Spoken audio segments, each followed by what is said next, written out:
Hai, selamat pagi semua.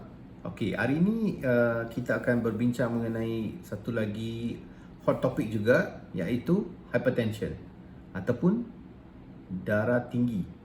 Okey, sebenarnya macam kalau kita bercakap mengenai darah tinggi, apa yang kita faham adalah tekanan di dalam saluran darah kita itu terlalu tinggi sehingga boleh menyebabkan pelbagai risiko kepada badan kita.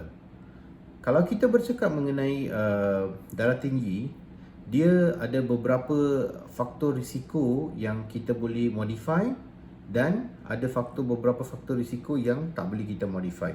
Faktor risiko yang kita boleh modify merupakan macam unhealthy diet, maksudnya makanan yang tidak sihat, suka makan benda-benda yang masin, terlalu masin, di mana kandungan garam di dalam makanan itu terlalu tinggi, sedentary lifestyle, tidak suka berolahraga ataupun beraktiviti senam, and then tak suka makan sayur-sayuran ataupun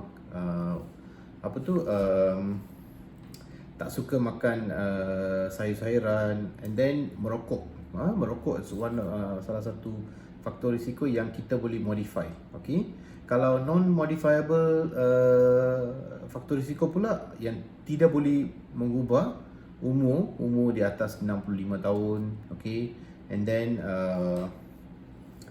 kalau ada apa-apa masalah yang pre-existing, di mana ada kencing manis ataupun masalah bawah pinggang. So kalau kita bercakap mengenai apa simptom tekanan darah tinggi ini, sebenarnya tekanan darah tinggi is a silent killer. Tidak ada sebarang simptom. Tak semestinya bila sakit kepala ataupun pening baru kita ada darah tinggi. Kalau sudah ada pening dan sakit kepala, maksudnya dia sudah menyebabkan sesuatu komplikasi yang teruk juga kepada badan kita. Okey. So kalau komplikasi daripada darah tinggi itu sebenarnya apa?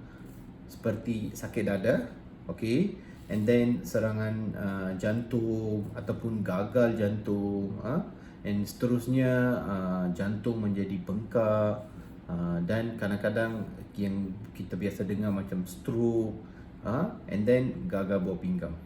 Okay, so kalau bercakap di situasi di Malaysia, darah tinggi ini juga agak ramai, dan kita dah mulai mendeteksi tekanan darah tinggi ini pada golongan muda juga. Okey, so kalau macam mana kita boleh kurangkan beban darah tinggi ini? Salah satu simple step adalah kurangkan pengambilan garam. Kurang daripada 5 gram sehari. Makan lebih banyak sayur-sayuran, buah-buahan, dan kena buat physical activity ataupun exercise senam sebanyak 3 atau 4 kali dalam seminggu, 20 minit secara teratur.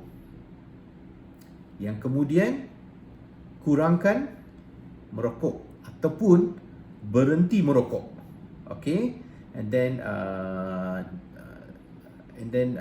kurangkan makanan-makanan yang banyak berlemak. Okay, and then dari segi rohani pula, banyakkan sembahyang. Okay, dan selalunya tolong pergi berjumpa doktor. Bila-bila anda berpeluang dengan jumpa doktor anda, tolong cek tekanan darah anda. So dengan cara ini kita boleh men-screen sama ada anda telah pun dalam golongan yang high risk untuk develop hypertension ataupun tekanan darah tinggi atau tidak. Okey, dengan cara ini at least kita dah dapat sesuatu idea darah tinggi itu seperti apa dan macam mana kita boleh reducekan ataupun kurangkan risiko daripada darah tinggi itu. Dan yang terakhir, darah tinggi boleh dirawat.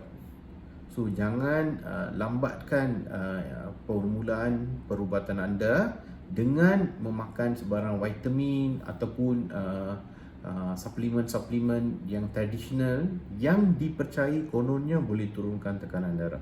Sampai sekarang belum ada bukti yang kukuh terhadap vitamin-vitamin ini. So, tolonglah berjumpa doktor anda dan mendapatkan nasihat daripada mereka. Dengan ini saya akhiri video hari ini. Sekian, terima kasih.